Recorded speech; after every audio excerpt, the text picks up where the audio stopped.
പറഞ്ഞിട്ടുണ്ട്, ഇന്റർവ്യൂകളിൽ പറഞ്ഞിട്ടുണ്ട്. ഞാനൊരു സിഗരറ്റ് പോലും വലിക്കാതെ നടന്നൊരു വ്യക്തിയായിരുന്നു. ഞാൻ ഈ കോഴിക്കോട് ബീച്ചിൽ വരേണ്ടി വന്ന് എനിക്ക് ആദ്യമായിട്ട് MDMA ഉപയോഗിക്കാൻ വേണ്ടിയിട്ട്. ഒരു ലഹരി എന്ന് പറഞ്ഞ സാധനം, സിഗരറ്റ് വലിക്കാൻ കൂടി എന്റെ കൂടെ ഉള്ളവർ വലിക്കുമ്പോഴൊക്കെ ഞാൻ പോലെ ചീത്ത പറഞ്ഞ് അത്രയും എതിരുണ്ടായിരുന്ന ഒരു ആളായിരുന്നു ഞാൻ. എന്റെ ഫ്രണ്ട്സിന്റെ കൂടെ എന്റെ ഫ്രണ്ട്സ് എന്റെ കൂടെ ഞങ്ങൾ കോഴിക്കോട് ബീച്ചിൽ നിന്ന് കറങ്ങാൻ വന്നതാണ്. അന്നാണ് ഈ സാധനം ഞാൻ ആദ്യമായിട്ട് കാണുന്നത്. അവരെന്നോട് പറയാറ് ഇതൊന്ന് ഉപയോഗിച്ച് നോക്ക്, ഇത് MDMA എന്ന് എന്നോട് പറഞ്ഞിട്ടില്ല. MDMA സാധനം ഞാൻ കണ്ടിട്ടില്ല അതുവരെ. എന്നോട് പറയാണ് ഇതൊന്ന് ഉപയോഗിച്ച് നോക്ക്, ഭയങ്കര ധൈര്യക്കാരൻ എനിക്ക്, ഭയങ്കര സംഭവമാണ്, അങ്ങനെ ഇങ്ങനെയെന്നൊക്കെ പറഞ്ഞ ഒരുപാട് ക്ലാസ് എടുത്തു, ഒരു മോട്ടിവേഷൻ തന്നെ എനിക്ക്. ഇതൊന്ന് ഉപയോഗിച്ച് നോക്കാറ്. ഞാൻ വേണ്ട വേണ്ട വേണ്ട എന്ന് തന്നെ പറഞ്ഞു. പക്ഷെ ലാസ്റ്റ് ഞാനത് ഉപയോഗിച്ച് നോക്കിയിട്ട് അവരെന്നോട് പറഞ്ഞൊരു കാര്യം ഉണ്ടായിരുന്നു, ഇത് അഡിക്ഷൻ ആവുന്നില്ല, നമ്മളെ ഒന്ന് ജസ്റ്റ് ഉപയോഗിച്ചത് ഇവിടെ തീർന്നു തരണം. പക്ഷെ ആ പറച്ചില് വെറുതെ ആയിരുന്നു. പിന്നെ ഞാൻ ഇതിലേക്ക് പിന്നെയും വേണമെന്നുള്ളതിലേക്ക് അഡിക്ഷൻ ആയിക്കൊണ്ടിരുന്നു. അഡിക്ഷനായി അത് ഉപയോഗിച്ച് ചെറിയ അളവ് കൂടി ഞാൻ വലിയ അളവിൽ ഉപയോഗിക്കൽ തുടങ്ങി. പിന്നെ ഞാൻ ദിവസം ഉപയോഗിക്കലായി. എനിക്കിതില്ലാതെ പറ്റാതായി. ഒരു രാവിലെ നമ്മളൊരു ഫുഡ് കഴിച്ച് അല്ലെങ്കിൽ ഉച്ചക്ക് ഫുഡ് കഴിച്ച് നമ്മളതിന് ശേഷം മരുന്ന് കഴിക്കുന്ന പോലെ ഞാൻ ഭക്ഷണത്തിന് ശേഷം MDMA എന്ന് പറഞ്ഞ പോലെ ഞാനായി. ഇതില്ലാതെ പറ്റാതായി. എനിക്ക് എണീച്ച് നിൽക്കണമെന്നുണ്ടെങ്കിൽ ഇത് വേണം. കാരണം ഒരു മനുഷ്യന് ജീവിക്കാൻ വേണ്ടത് ഒന്ന് ഭക്ഷണമാണ്, ഒന്ന് ഉറക്കാണ്. ഇത് രണ്ടും വേണം ഒരു മനുഷ്യന് ജീവിക്കണമെന്നുണ്ടെങ്കിൽ. അത് രണ്ടും കിട്ടൂല. ഈ സംഭവം ഉപയോഗിച്ചു കഴിഞ്ഞാൽ അത് രണ്ടും ഉണ്ടാവില്ല.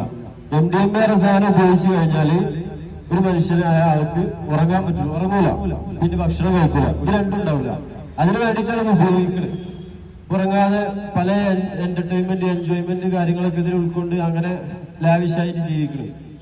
അപ്പൊ ഇതില് 4 ഘട്ടങ്ങളായിട്ടാണ് ഈ MDMA ഉപയോഗിക്കുന്നവർക്കുള്ളത്. ഫസ്റ്റ് ഘട്ടമാണ് എന്റർടൈൻമെന്റും എൻജോയ്മെന്റും, ഭയങ്കര ധൈര്യവും ഭയങ്കര സംഭവമാണ്. അത് കഴിഞ്ഞിട്ടൊരു ഘട്ടമുണ്ട്. അതിങ്ങനെ നമ്മൾ കുറച്ച് കൊല്ലങ്ങൾ കഴിഞ്ഞിട്ടാണ് എല്ലാവരും പെട്ടെന്ന് മരണം ഉറപ്പാണ് ഇതിനൊരു പറച്ചിലുണ്ട്. കൊല്ലങ്ങൾ കഴിഞ്ഞിട്ടാണ്, ഒരു 4-5 വർഷം കഴിഞ്ഞ ആയുസുള്ളത് പറഞ്ഞു. പക്ഷെ എനിക്ക് 2 വർഷം ആയുസ് ഉണ്ടായിട്ടുള്ളൂ. കാരണം ഞാൻ അത്രയും ഉപയോഗിച്ചുകൊണ്ടിരുന്ന ഒരു വ്യക്തിയായിരുന്നു. അങ്ങനെ ഇത് ഫസ്റ്റ് ഘട്ടം ഭയങ്കര ധൈര്യം കാര്യങ്ങളാണ്. സെക്കൻഡ് ഘട്ടം നമ്മൾ സംശയത്തിലേക്ക് മാറും. നമ്മളിപ്പോ ഒരാളിവിടെ ഇരിക്കുന്ന, ഈ കൂട്ടത്തിൽ ഇരിക്കുന്ന ഒരാളാണെന്നുണ്ടെങ്കിൽ അപ്പുറം ഇരിക്കണം, നമുക്ക് സംശയം തോന്നും. ഓരോ വ്യക്തികളും സംശയം. നമ്മളെ ഉപ്പാനെ ഉമ്മാനെ പെങ്ങളെ എല്ലാരും നമുക്ക് സംശയമാണ്. അവര് നമ്മളെ ഒറ്റി കൊടുക്കണ്ടോ, അവര് നമ്മളെ പിടിപ്പിക്കോ, അല്ലെങ്കിൽ അവരെ നമ്മളെ അങ്ങനെ പല സംശയം.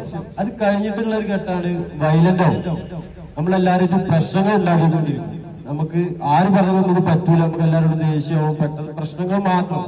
അത് കഴിഞ്ഞ് ലാസ്റ്റ് 4ാമത്തെ ഒരു ഘട്ടമാണ് നമുക്ക് മനം മടുപ്പ്, നമുക്ക് ഇനി ജീവിക്കണ്ടെന്ന് തോന്നും, നമുക്ക് ആരുമില്ല.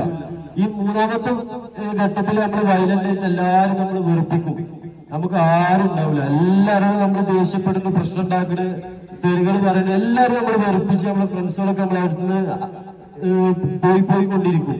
ലാസ്റ്റ് ഘട്ടത്തിൽ നമുക്ക് ആരുമില്ല എന്നുള്ള തോന്നലായി വരും. നമുക്ക് ആരുമില്ല, നമുക്ക് ഫ്രണ്ട്സ് ഇല്ല, നമുക്ക് ആരുമില്ല, നമ്മൾ എന്തിനു ജീവിക്കണം എന്നുള്ള തോന്നല് നമ്മൾ മരിക്കണം, ആത്മഹത്യ ചെയ്യും. അങ്ങനെ ആത്മഹത്യ ചെയ്യാൻ കയറെടുത്ത് ഞാൻ ഫാനിൽ തൂങ്ങിയാളാ. എനിക്ക് തോന്നിയതാണ്, എനിക്ക് ആരുമില്ല, ഞാൻ എല്ലാവരുടെ ഇടയിലും കോമാളിയാണ്, ഞാൻ എന്തിനു ജീവിക്കുന്നു വിചാരിച്ച് ഞാനിത് ചെയ്യാൻ നിന്നാളാണ്. എനിക്കിത് ചെയ്യാൻ 3ാമത്തെ ഘട്ടത്തിൽ ഞാൻ സഞ്ചരിച്ചു കൊണ്ടിരിക്കുന്നത്. ഞാൻ വയലന്റ് ആയിട്ട് നാട്ടിലും വീട്ടിലും ഫുൾ പ്രശ്നങ്ങളായി. പക്ഷെ ഈ വീട്ടിൽ പ്രശ്നം ഉണ്ടാകാൻ എനിക്ക് അവസരം കിട്ടിയില്ല. കാരണം ഞാൻ ഈ ബാംഗ്ലൂരും എറണാകുളം ആയിട്ട് അങ്ങനെ നടന്നുകൊണ്ടിരിക്കുകയാണ്. ഞാൻ വീട്ടിൽ എപ്പോഴേലും വരലുണ്ടായതുള്ളൂ. അതുകൊണ്ട് എനിക്ക് വീട്ടിൽ പ്രശ്നം ഉണ്ടാക്കാൻ അവസരങ്ങൾ കിട്ടിയിരുന്നില്ല. പക്ഷെ വരുമ്പോ പ്രശ്നം ഉണ്ടാകുന്ന മുമ്പാക്കി ഞാൻ വീട്ടിൽ വരുമ്പോ പേടിയായിരുന്നു. കാരണം ഞാൻ വന്നു കഴിഞ്ഞാൽ ഇപ്പൊ എന്തെങ്കിലും പറഞ്ഞാൽ എനിക്ക് പറ്റൂല.